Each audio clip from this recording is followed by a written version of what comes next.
Hello, everyone. This is Marty Miller, Regional Master Instructor, and I'm here with my fellow Regional Master Instructor, Wendy Batts, and we are here for this week's version of the Master Instructor Roundtable, and you can see here the topic, using the OPT model for small group settings. So, Wendy, how are you doing today? I am fantastic. How are you? Oh, couldn't be better. It's my favorite time of the week. Oh, mine too. Mine too. Absolutely. And is that because you get to talk to all of our NASM friends, or just because you get to talk with me? I'm not sure which is. Well, you and, of course, our producer, Greg, in the background, who I was going there next. Yep. So couldn't ask for a better group of people to hang out with for an hour, for sure. There you go. Excellent. Excellent. So, Wendy, do you want to maybe give why we picked this topic? And for those that didn't see last week's, kind of how this is a three-part series, and we'll just kind of jump right into it.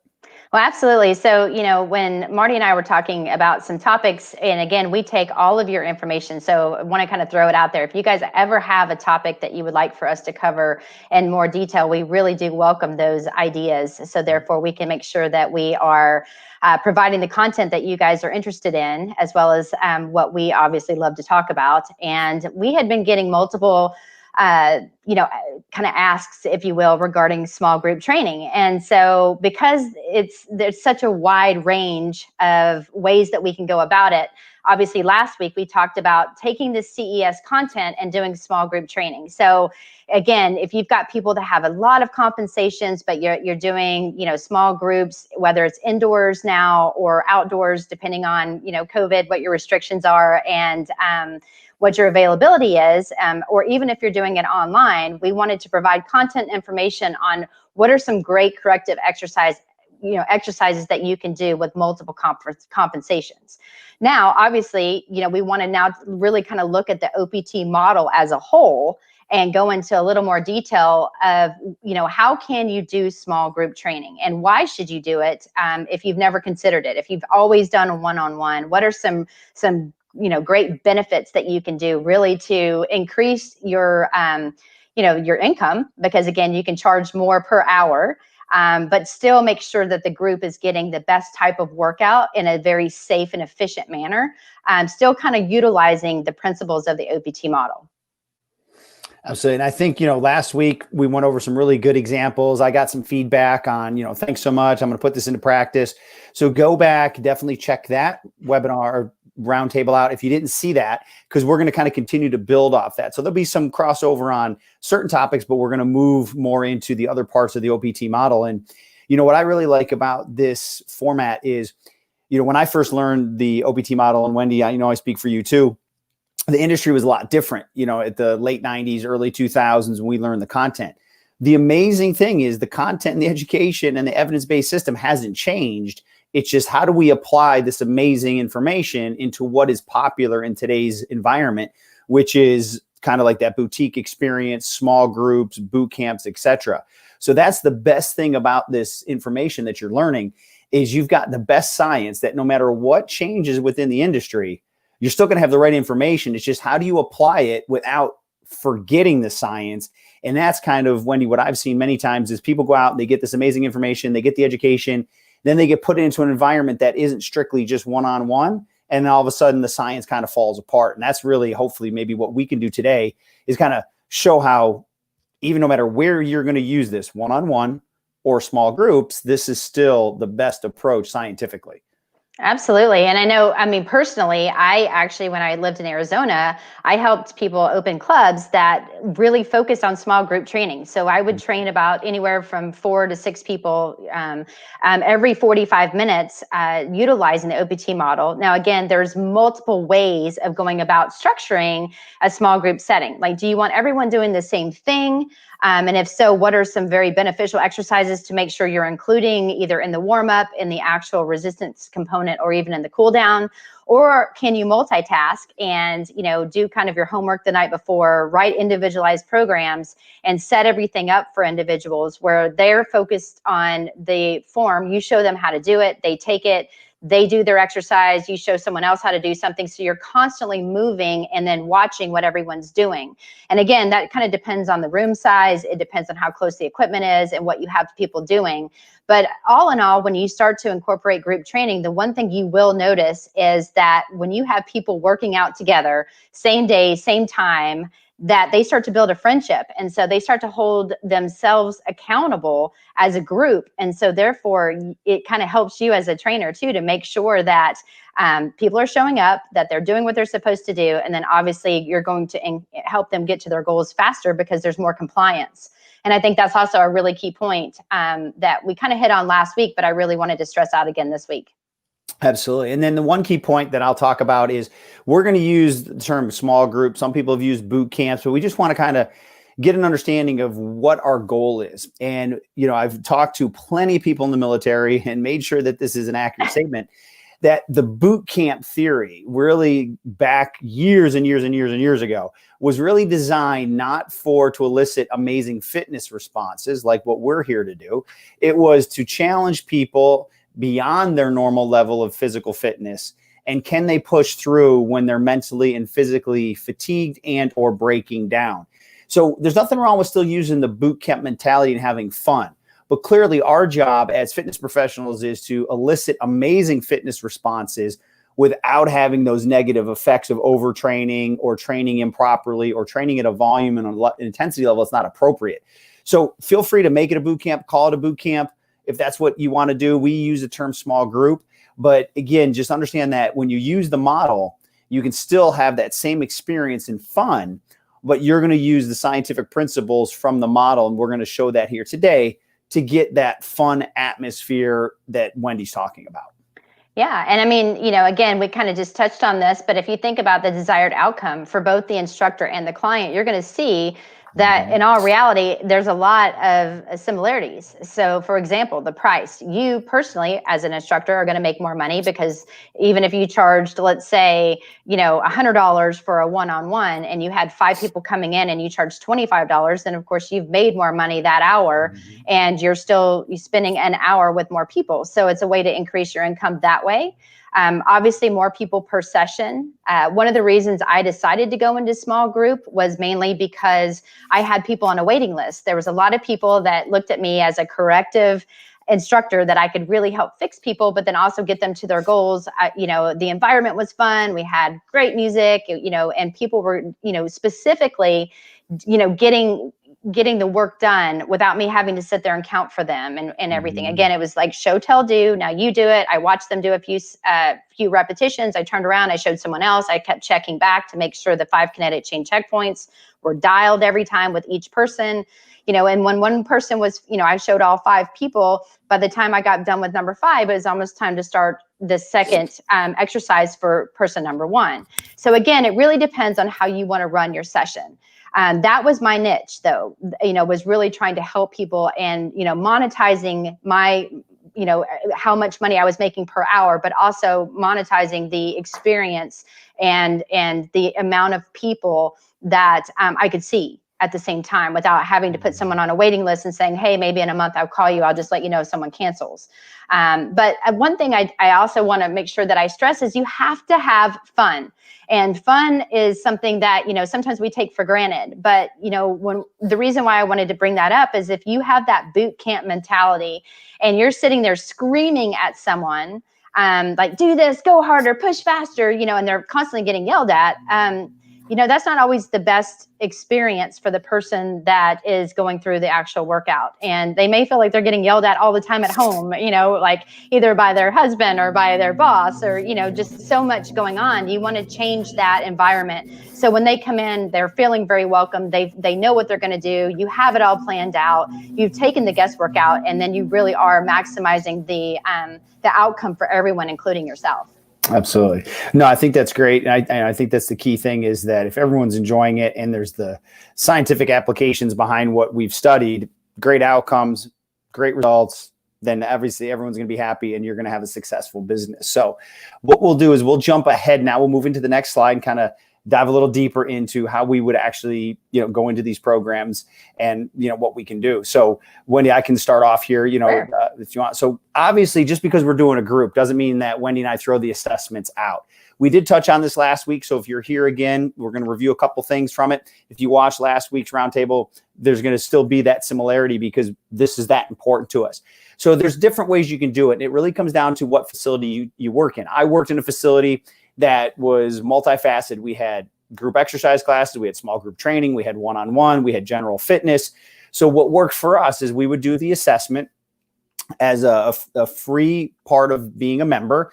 And that way we could get to know them a little better, interact with them, and truly help guide them down a fitness journey. Now, if they showed the interest in the small group, we would tell them the pros and cons. It's not individualized, but here's how we set things up. There's different types of classes. Here's where I suggest, or you could say, maybe it's great if you do some one-on-one training before, or maybe concurrently. So again, however you want to do that, but let's not just forget the assessment process because we are talking a small group. Again, maybe you set everybody up in the room if you're always doing group after group and you do body weight squats to begin with, and then you're going to adjust on the fly, and again, we've talked about this before. Almost everyone's going to have tight calves, tight adductors, tight lats, tight pecs. So once again, you'll know exactly what type of stretching you're going to put in. Do you have them do their foam rolling before or after? How do you encourage that? So these are all things that you have to take into account. So the assessments are still important. We don't want to ignore them just because we're moving into a group. And then Wendy, is there anything else you want to kind of pick up from there, regarding how you did it or what you feel is the importance of the assessment process? No, I mean, again, I think you pretty much nailed it, because again, there are going to be a lot of similarities that you're going to notice with people. The more and more you train, you're going to notice that people are very commonly with their feet, turned out. They have an anterior pelvic tilt or their arms fall forward, like you mentioned.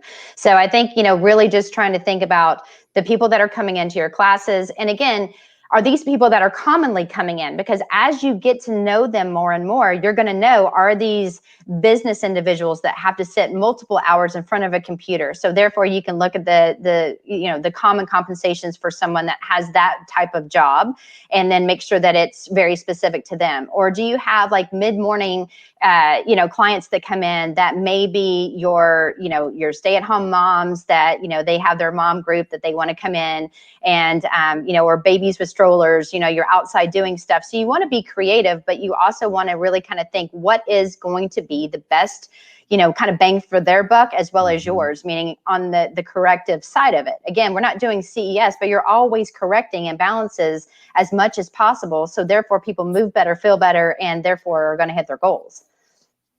Absolutely. So, obviously, no matter when you hear Wendy and I talk, assessments. Yes. So key takeaway for 2020. And for the last 15 years. That too. For so sure. It has been 15 plus years. Wendy and I started the same day, just so that way everybody knows. Yep. So, all right. So we're going to move forward now. We'll continue to dive into the content here and give you guys some ideas on that. Yeah, so I think when we think about programming, again, there's not any really differences on how you're programming if you're doing one-on-one or if you're doing group, with the exception of how are you doing your group. Again, you can look at the assessments, and you can do the assessments just on the fly when they get there. Again, just even if people don't remove their shoes and you have them lift their hands over their head and squat, again, that's not ideal on a full, what we would say is the most ideal way of doing an assessment. But if you had someone everyone raise your hands, let's kind of get you moving, see how you feel today. And you go down and you do 10 squats for me. Let's count it out. I want you to go, and then just kind of move at a pace you feel comfortable. Because again, in an assessment, you're not giving them like a tempo, and so then you're scanning the room, you're kind of seeing how people are moving or feeling that day. And then at that point, you're taking that information and then you're going to go into the programming that we have listed. So ideally, you would have everyone foam roll. And again, the way that I had my small group set up is that again, we were doing 45-minute sessions, but they were to come in 10 minutes before, grab their own foam roller, start rolling areas that we had kind of discussed throughout the time that I had worked with them or when I did their assessment. These are some key areas I want you to foam roll, make sure that they know how to do it. So therefore, in our 45-minute session, we're not actually foam rolling. But it is important because again, if you say that foam rolling is not important, you don't incorporate that into your programming, even if it's some homework, then they're never going to do it. And so now, again, if you're outside and you don't, you've got 10 people or possibly 15 people that are showing up and it's not really a small group, then you may not have the accessibility to foam rolls. And we understand that. But at that point, that's when the flexibility continuum is going to play a very important role, because again, if you're not, inhibiting first and then lengthening, and you only have lengthening, that's fine. Because again, you're having to think that you've got to do what you just did for all of 2020. Basically, you're going to have to work with what you have. So if you don't have access to a roller, you're going to have to really think about how do you lengthen those areas that are overactive. So we'll go into more of a breakdown of what we mean by that. And then again, if you look at the slide, you're going to go from flexibility, again, thinking about core, balance, and the plyometric movements. Incorporating SAQ is so fun in small groups because everyone's laughing. You're kind of competing with each other. Even 6 feet apart, you could do it that way, or have multiple speed ladders. So we can talk about some of our favorites that we do. And then, of course, the actual workout, the resistance part of it. How do you break that up? Do you do it in stations? Do you do it individualized? And we've given some ideas, as you'll see moving forward, of what we're going to do with that. But one key point that we didn't really stress last week, and we will definitely stress again next week when we talk a little bit about small group with power, is you always want to talk about the cool down and make sure that maybe the last few minutes that you have as a group, that you do some static stretches, again, to realign the tissues and really focus on the muscles that you worked hard on. So therefore, they don't start to become overactive and lead to further compensation. And then again, obviously stressing the importance of foam rolling either at home, or if you're inside and you have accessibility to foam rollers, that they do it before they leave. Yep.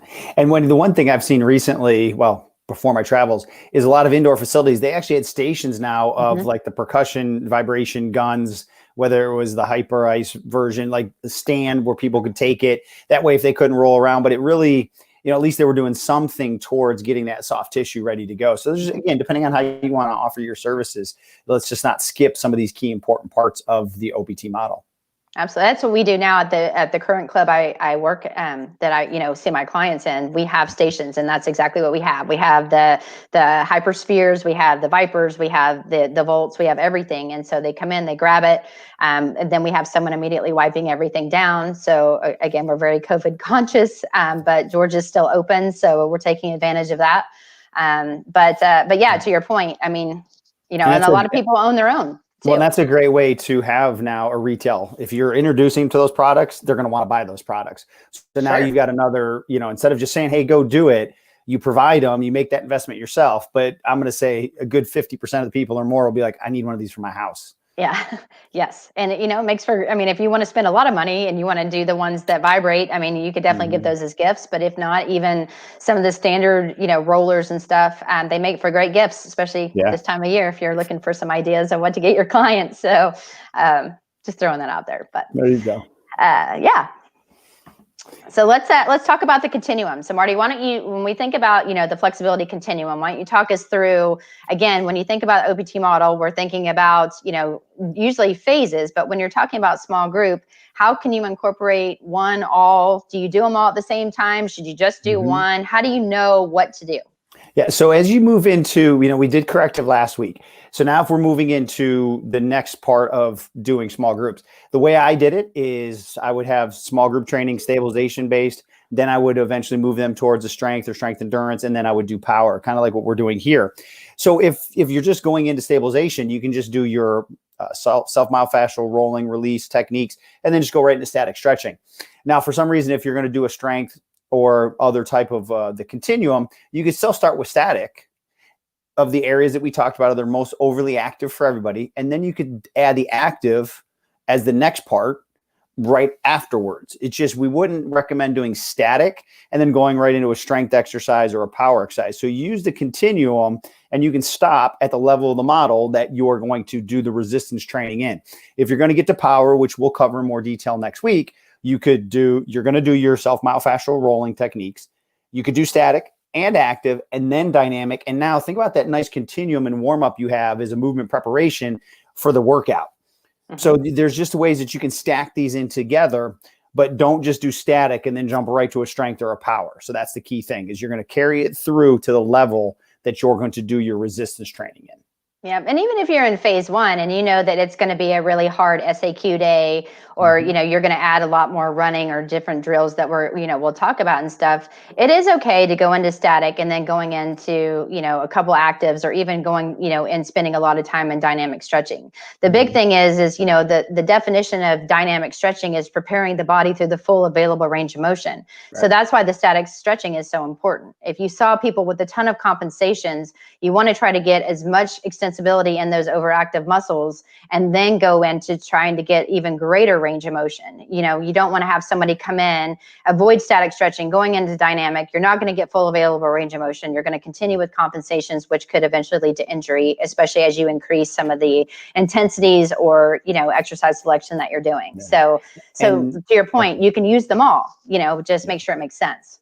And the other thing too, when we talk about dynamic stretching, a way that I always talk about it is, what's the person's ability within that, capacity. Dynamic stretching for an elite athlete is going to look very explosive. Dynamic stretching for somebody who's never worked out before, or for somebody that maybe is middle age or older, doesn't look so dynamic, but it's what is dynamic to them and what speed and range of motion can they control. So as Wendy's saying, there's nothing wrong with taking somebody through a dynamic, prisoner squat, but really it's more just like a sit to stand exercise. It's all just going to be relative to them in that continuum. Absolutely. I always think slow, controlled, and proper form. I mean, again, proper form in stretching is going to be as important as proper form in the resistance part, because again, it's a continuation, and dynamic stretching really is an exercise. So always think, if someone's foot's turned out, you immediately correct it. If their knee isn't over their toe and they're going either, past it, or they're too upright and it can cause too much issues on the back leg, those are considerations if you're doing lunges, to take in consideration. So, so just kind of wanted to throw that out there. But all right, so if we move now on, Marty, we just did stretching, and again, you're doing it as a group. You've chose to do some static, maybe you threw some dynamic in there. Obviously, we know the importance and the purpose of why we've done core, balance, and plyo. But when you're looking at this list, how would you, this is like maybe your second or third group that came in, you've spent some time on a corrective side, but now you're looking more into phase one. You've got some people that may be a little more advanced. Like, how do you structure a program utilizing core, balance, and reactive where it's going to benefit all? Yeah. And I go back to where I always say the model's my best friend. I've seen a lot of people try to do group, and you can see they're just randomly on the fly grabbing, let's do this, let's do that. And I'm like, where's your, kind of your checklist? So I follow the model. I don't change anything.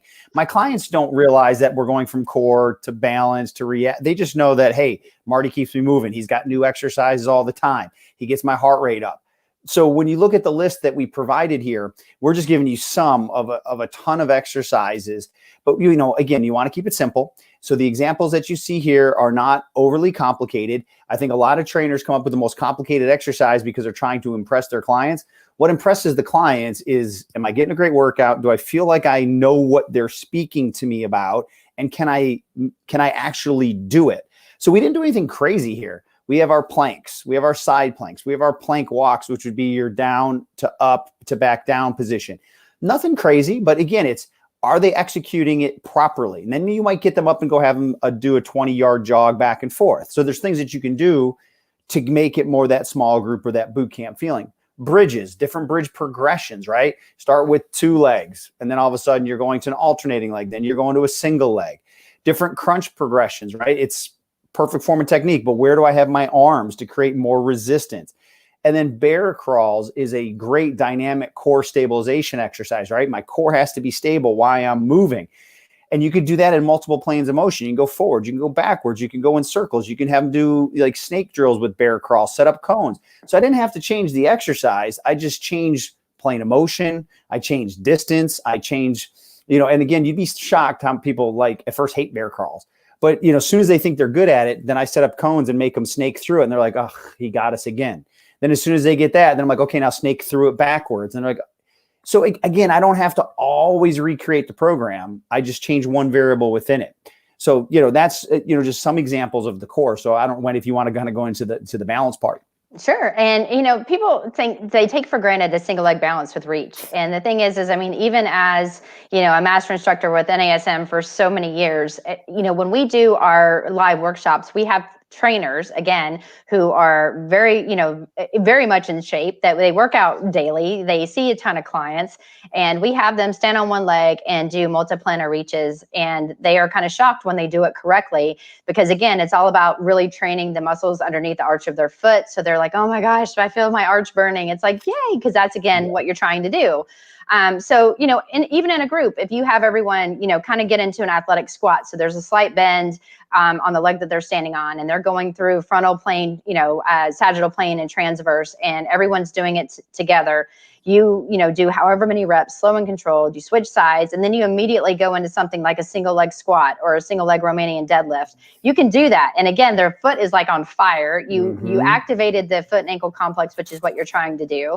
Then now you're getting that on top of the quad and glute. When you're doing that on a single leg squat, or basically hamstring and glute in the Romanian deadlift. It makes it very challenging, but it also makes it fun, because it's really hard. And if you add the tempo and you correctly do it at a very slow and controlled pace, it makes it even more challenging. And the same thing, lunge to balance. I mean, again, that would be more strength. Same thing with the single leg squats. We're looking more strength when we get to core, but those are exercises, if they weren't really technically in a phase one, you can move those into the leg component of the resistance portion, because those are exercises that have a balance component, and you're going to be doing a 4-2-1 tempo, but there's still exercises that are appropriate for quota phase one. So again, you can take these exercises and plug and play, just make sure it makes sense, but know that it doesn't always have to be that you're running someone or doing burpees and stuff like that. Like, it doesn't. It's a workout is a workout. You're going to actually really focus on activating muscles that need to be activated. And then at that point, if you do a vertical load, like you're going from one to another, you're minimizing your breaks, their heart rate is up. They feel exhausted at the end, which is what they want. You gave them, like you said, gave them what they need. And then at the end of the day, they keep coming back. And that's what you're hoping for. And Wendy, we didn't talk about this before, but you know how my brain works. Things just jump in there. So I can't help. She knows me. So quick little side tangent is set the expectations, because I know this firsthand, because my wife did some of these small group classes or the boutique studios. And the only thing she could judge her effort on was how many calories she burned. And I'm like, hun, not every workout needs to be how many calories you burned. And I would say, well, I think they're kind of trying to change this up. And she's like, I didn't burn as many calories. So it really set her up for a negative experience, even though she might have done a phenomenal workout. So when you go through these different phases and when you talk about it, you can say how, in your terminology, that when you're doing this, that it's not always about, am I sore, which we don't want. Is it always about how many calories I burn? Let them know that you have a system based on however you want to term it, that we're trying to get you to move better, and that, we're going after different type of training effects. So that way they understand, you know what? I'm glad I didn't get crushed today. Talk about what pro athletes do. They have an off season for a reason. They undulate their program. You know the science. Tell the story to your customer in the way that makes sense to them. But it's not always about how bad I beat you up. It's about how much you can continue to improve and see and do, because you were covered and you were given the right amount of dose of exercise. As Wendy said, it's not always about just tearing people down. And I know for myself and personal experience, even when I do one-on-one clients, if I do, let's say 2 cores, I do a balance, and then I do like a reactive or plyo, which is what we're going to talk about next. And then I say, okay, let's do it again, or I'll say, okay, go hop on, the skill mill, and I want you to do this for 30 seconds, get off, and now we're going right back into core balance and reactive. They don't have a lot of time to recover, so therefore they're really having to push themselves. They are burning more calories.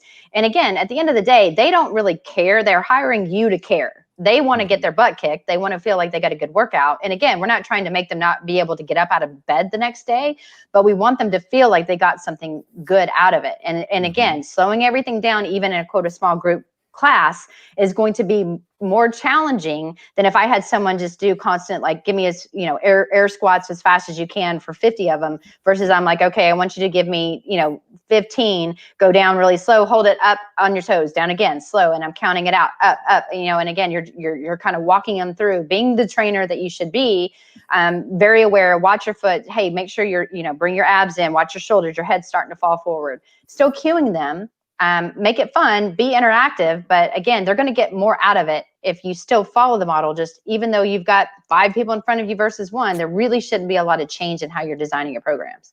Correct. So that brings us to SAQ. Again, SAQ is so fun, especially in a group atmosphere. As you can see in the pictures here, this was, before COVID, so you can see they are pretty close. However, if you're out in a field, and we talk about this towards the end, safety first, you want to make sure there's no holes in the grass, so kind of walk the area that you're going to be training in. For us, where I live, we have tennis courts. So there's a lot of training and different things going on our tennis courts when they're not in use, with people out there doing some small group work. And, you can do so many different things. Speed ladders, they're really not that expensive. They're easy to travel with, and you can get an unbelievable workout, increasing obviously your heart rate. But the speed ladder can be used for any client at any age, as long as it makes sense. Again, we've talked about this when we talked about senior programs. If you are doing it with seniors, the big thing with the seniors, you're teaching them to pick their feet up, because oftentimes as they get older, they tend to shuffle. So again, you're teaching them how to pick up and then walk and move in different planes. They're not going as fast as they possibly can. They're not doing any of that. They're just really working on different planes of motion and making sure that they're, moving appropriately. Obviously, when you get to an elite athlete, it's totally different. It is how fast, how explosive can you get it done? But, you can be as creative as you want utilizing the ladder. Again, as you guys know, you hear me say this every time the speed ladder comes up. I am a huge fan of doing upper body work. The speed ladder's out, they walk their hands across the ladder going, front and back. So again, it's frontal plane work. They can do, shuffles in a sagittal plane. They go backwards. We have them do rotational moves, push-ups. So there's so many different creative ways you can do upper body, which will very quickly increase their heart rate. And then you have them pop up and run through the ladder in their lower body. You've spent a lot of time doing fun things in their program, but they're also utilizing many different muscle groups. They're increasing obviously the cardio component of it. And you just have a ladder. So again, it's only as creative as you can be utilizing a ladder in your program design. I think it's so fun. People love to run around and act like a kid. So at any age, you just need to make sure that it's fun, it's something they understand, and then make a game out of it. Mm-hmm. No, and I think, the list here, this isn't all inclusive, but gives you some ideas.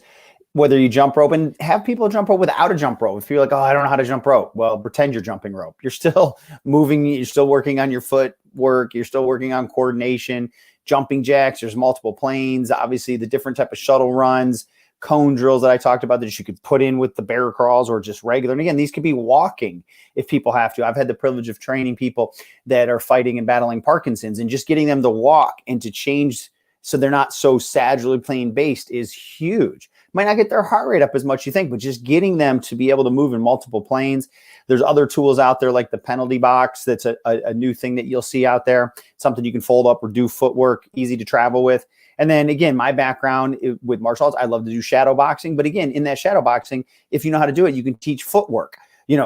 Come forward, move back, side. So again, it's that neuromuscular coordination between your feet and your brain and that agility. And again, people just tend to have a lot of fun with it. Mm-hmm. And then again, if we think about the model in general, okay, we did core, we did balance, we did some plyo, we did some SAQ. And then now we'd actually get into the workout. And that's what I always tell people. I'm like, okay, now let's actually do the workout. And they're like, well, what the hell have I been doing for the last 20 minutes? And it's like, oh, that was just a warm up. Now let's actually do the body parts that you came for. And they're all like, oh, so again, it's how fun are you making it? And, when you say that, it's kind of like eye opening to them. Like, oh, that was my prep. And you're like, yeah. Exactly. And so, so if we go to the next slide, thinking about some different resistance. Now, again, we're trying to do this for you guys and think about minimal equipment. Now, this is stuff that we do often having nothing. But again, if you have access to dumbbells or med balls or tubing and stuff like that, you'll see some of the band exercises we chose. But, it's only, again, how creative can you be? And, and again, these are just a few, and Marty, you can talk us through, but these are some that we often do in small groups. Again, increasing heart rate, always watching form, but where you're targeting specific muscle groups. Yeah. So again, just a handful that we came up with now. Clearly, in small groups, sometimes it's easy to use less equipment, not always, but so push-ups. Again, if you're going at a 4-2-1 tempo, maybe they can add the rotation or the Spider-Man push-ups, where as you go down, your knee comes up. Mountain climbers, they hold the position, and now you're getting that heart rate up. Wendy has talked about all the leg circuits that she loves so much, and all planes of motion. She's the queen of leg circuits, where you go into squats, into lunges, into side lunges, into hops, all kinds of fun ways to do that. Even some cool things like, single leg windmills, where your core is nice and stable, but you're swinging your leg dynamically. It's another great way to get some heart rate up and, work on different coordination. We've got cobras, where it can be single leg, standing or prone, different single leg shoulder combos, whether it's level combo 1 or combo 2. All of these things can be put in there. And again, after, like when you said, you did 20 minutes of all that prep work, now you start getting this involved, they are definitely going to be feeling it. And that's not saying that on their rest interval, you're not having them do some other type of shuttle run or speed ladder drill, etc. And that's actually how I set mine up. So I usually will go from the core balance reactive. We do an SAQ. We introduce like 3 or 4 different things in the ladder. Then we go into some of the resistance things, like you said, the push-ups.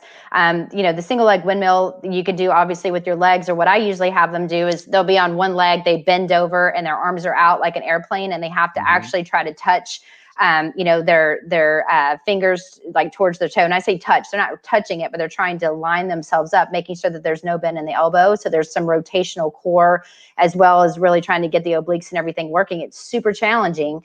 And they have to think. So it's like now their brain's getting tired because they have to think about what they're doing. And as soon as they're done with whatever we have them do, or if you do a leg circuit, which will crush them, and then you go into a speed ladder, they're dying. And then you're like, okay, minimal breaks. Let's go right back into blah, blah, blah, your push-up, or right back into this. Now, again, that's for people that are more advanced on the cardio side. If you need to give them rest, guys, that's the importance. This isn't a quote boot camp where you're trying to kill someone. If they need a rest and their form is going to sacrifice if they don't get the rest that's needed, it's not going to be beneficial to anyone. And so, you're going to have to judge your group. Every group is going to be different unless it's the same people. But if they are the same people, you're really going to get to know how these people move together and how the core, how your group should actually be, your design should be written out. So just a few things to keep in mind. As you can see, obviously we got some bands and stuff too. Easy to travel with. And when I say, that's a great point, and thank you for clearing up. I said the wrong exercise at the windmill. That's okay. It's all good. I was just making sure you're paying attention. But sometimes in between, that's maybe what you can do, a single leg balance and reach, right? If somebody's getting tired, again, that's where having the mastery of the content is. We're not looking for ultimate fatigue, because form and technique are going to break down. So with some of your people, they may go for a 20-second run or this, that, the other. With some people, they may just do a single leg balance exercise. Just all, again, because we're looking for perfect, amount of quality here, not just pure volume. And I think, sorry to keep going back and forth and piggybacking off of you, but it's like you trigger something, I'm like, oh, and that is when we really get into the importance of having the progressed and regressed exercises always in your head. If you know that you're going to be programming, a push-up, and you're having them do the Spider-Man push-up, where they're, going down at a 4-2-1 tempo. So they're going down 4. As they go down, their knee touches their outside elbow. They come up, they add the plus, they repeat on the other side. That can be extremely, extremely challenging for someone that is not really great at push-ups. So obviously at that point, what are you going to do to regress that? So everyone's still doing a type of push-up or utilizing the same, muscle movement that you're trying to do at that moment in time. So always have ways to regress an exercise, progress an exercise. And then to your point, if you want to have someone run as fast as they can for, 20 yards, then you have them backpedal back to the starting point, and then you're going to redo it, or, start your second set. If somebody can't do that, like you said, single leg balance with reach, always keep them moving. Just make sure it makes sense. Absolutely. So, yeah. So now if we go into the next slide, again, your resistance part is going to be super important for you, again, based on equipment, availability, location. So you want to think, okay, if you're inside, what makes sense to the space that you have? Again, you want to think about social distancing. That's also something you need to think about. And maybe, you've got 5 people set up in a group, and after, and it's 5 different stations. And so this person here is doing a push-up, this person over here is doing a leg circuit, this person's here doing this. And, if you've got the amount of equipment, you have like 2 things set up in each station. So therefore, just in case Marty finishes his leg circuit before I finish my push-up, if he comes over, he can start his push-up, in the area I am, obviously keeping distance, and then I can then move to the next spot. So therefore, there's never, there should never be 3 people at a station. 2 would be max, but still spread them out. That's if people are doing different things. If you have more than that, and you're doing, bigger groups, that's also obviously would not work necessarily in that particular way unless you did, have 3 or 4 things set up. And so, if you're outside, again, maybe you have different stations outside where people are kind of running past each other, going from one thing to another. And as soon as they're done, they have to switch on the opposite side of the field. And so they had to run or walk or whatever to get to the next thing. So it's only as creative as you need to be. But again, think about the group, think about your spacing, think about what makes sense and what's safe. And that's how you can kind of set up everything. Obviously, all of this stuff can be done with or without partners. Marty and I did one of my favorite actual webinars that we did was a boot camp one. And we talked a lot about how we used to do a lot of partner assisted stuff where you would run, we'd clap hands, and I would run back, and we would be doing different things. You're going from A to B, B to C. So if you want some different ideas of what some of the stuff we do on more partner things, you want to definitely check that one out. However, again, we know right now partners is not really something we're really pushing. However, we did offer, I think, some really good ideas there. Of course, equipment is going to be whatever you have available, what makes sense to you. And again, are you training indoors or outdoors? Because, obviously that makes sense. If you're training indoors, you obviously want to make sure you've got the right cleaning supplies, cones, easy to travel with, awesome. And then, of course, we've already talked about safety considerations. Are you indoors? Are you outdoors? It's just outdoors, especially that it's getting colder. Are people dressed appropriately? Do you have them doing things that make sense? And then, as we talked about before, you always have to have a payment plan. And so, are you taking Venmo when they walk in? You have them Venmo you right then, or before they leave, they Venmo you, or give you cash, or give you a check, or whatever way you're going to do it. Just make sure they know in advance, how are you doing your payment plan? When I personally owned or was in charge of the small groups, I would have them give me a calendar. They would pay for a certain amount of sessions. They would sign up for different sessions on that calendar. They paid me up front, and whether they showed up or not, really up to them. And again, that's how I did it, but I was guaranteed the money. You obviously, as a trainer, will then have to be able to say, okay, you know what, I'm getting paid all at once at the beginning of the month. And, you may not get another payment again until the next beginning of the month. So you need to make sure that you've got your plan of attack financially of how you're going to manage your money. However, you can set it up any way that you feel comfortable, whether they come in session to session and pay you, whether they do it up front, it's really up to you. Awesome. No, those are all great points. And I think, we could clearly not touch on everything as we're looking at that, but I think those are the kind of like the main ones that you got to put some thought and energy into all of these key components before you start getting into small group training. Yes. All right. So if we think about the key takeaways, Marty, why don't you give us some takeaways? Shockingly, right off the bat, assessments are key, even given in group. We don't ever have to change that slide. We just leave that part. And then the next one, follow the model. The model is your best friend. All the answers are there for you. It's just, really looking into dissecting on how you can use that model with the space, the equipment or lack of equipment that you're going to have, and the amount of people you want to work with. Be creative, as we've tried to give you some really good ideas. We don't want to program everything for you because we're trying to teach you a way of thinking, not, hey, I can just copy that.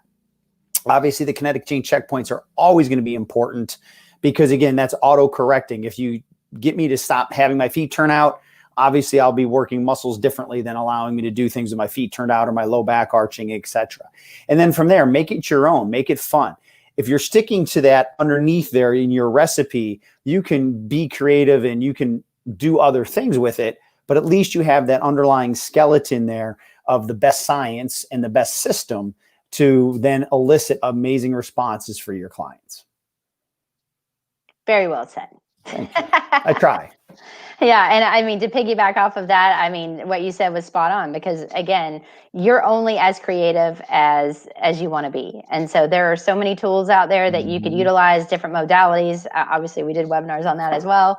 But you know, the thing is you have to see what is appropriate for you financially to travel with or to use in your small groups. What is something that's going to be safe? So again, you know, like people are like, oh, I've got these Bozu balls, I'm definitely going to do that. But if someone can't even stand on one foot on the ground, that would be something that's a little bit too progressed. So just be smart in your programming. Again, as a stressor, please, please, please always have progressions and regressions to every exercise choice. So therefore, everyone can be successful within your program, and you're limiting chances of injury.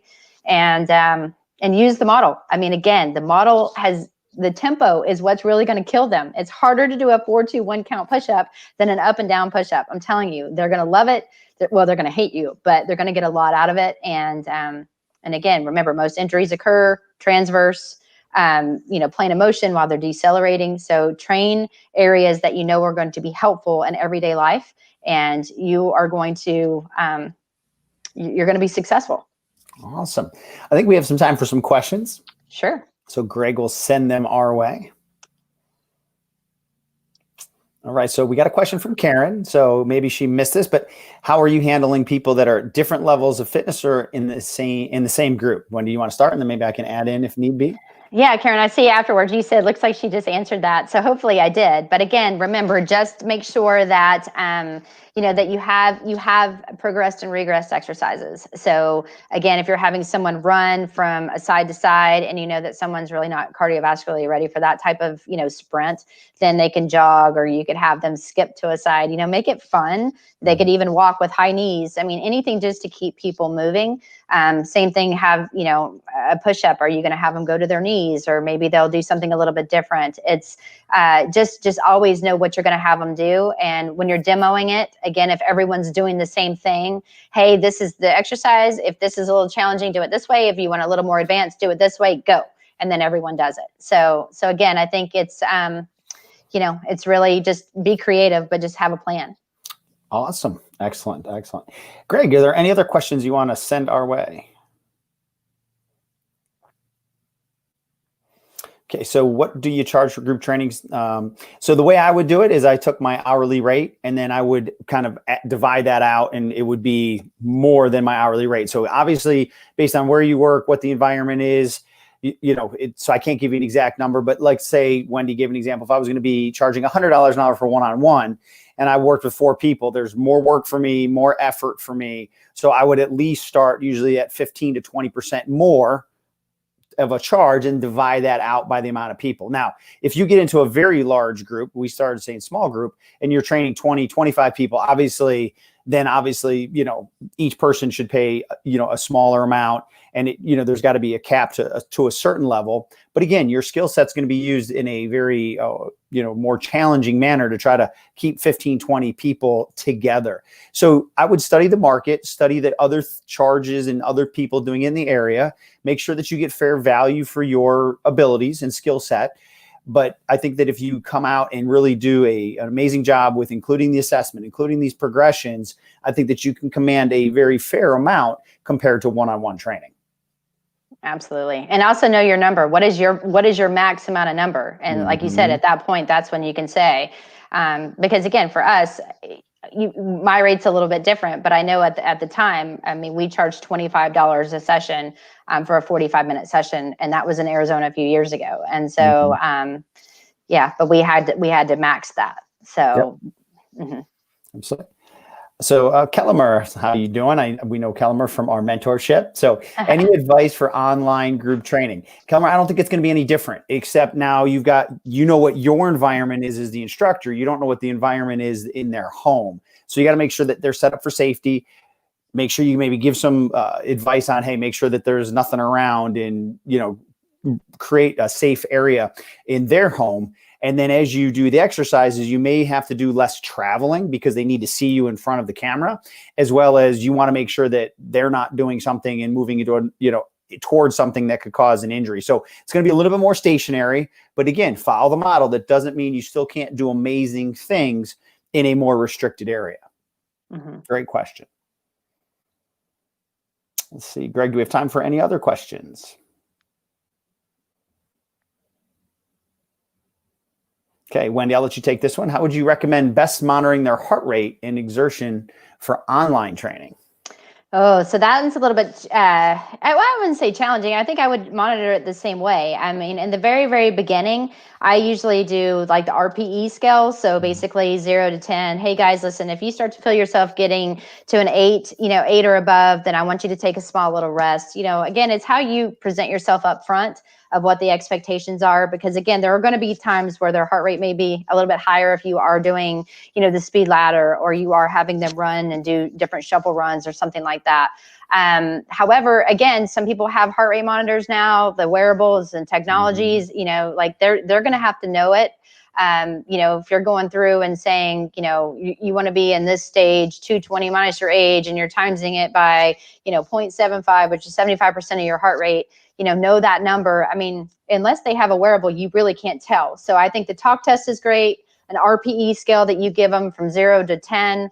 What are the expectations when you're giving that number? You need to be above a 5, but not above an 8. Or I want you here, like be able to spit that out and let them be the person to determine where they are throughout their workout and then adjust accordingly. Awesome. So Greg, it looks like we may have time for one more question, but if there, as you look for that, Wendy, why don't you start off here with your contact information and then I'll follow up. Fantastic. Yes. Thanks for joining us today, guys. I know we say that every week, but we really do enjoy having you guys join us, or join us for these talks. But if you have specific questions that you want to email me, you can find me at wendy.bats@nasm.org, or you can find me on Instagram at wendy.bats13. And then for myself here, you'll see marty.miller@nasm.org, and then Instagram at dr.martymiller72. And Wendy, if you would give yourself a shameless plug for your podcast. Yes. So I do a podcast with Ken Miller.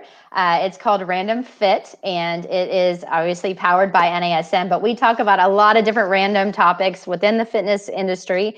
We're getting ready to launch, we've talked about Normatec boots, or we're going to talk about Normatec boots coming up. We've done some on the Rocky montage, the different exercises that they did, a country strong versus machine based. It's so fun. We have a really good time doing it. You can, however you listen to podcasts, whether, you're going to the Apple store, just go download it. It's free. Listen to us. Hopefully you'll enjoy it. Or you can always find us again on nasm.org as well. Of course, they'll enjoy it, Wendy. And then it's so fun. I love it. And then my shameless plug is I do the coffee talks on Friday mornings, tomorrow morning, 6 a.m. East Coast time. And then Tuesdays at 9:30 a.m. East Coast time. And honestly, I just hang out with you guys on Instagram Live and just let you guys fire questions, because we just want to connect with you guys and make sure that we can get you the best information possible. So look, right there, join Marty for coffee talk. That's my thing. Awesome. Well, thank you guys so much. Hope you have a wonderful rest of your week. And we look forward to staying in contact with you and seeing you again next week for our next Master Instructor Roundtable. Thank you so much. Thanks, guys.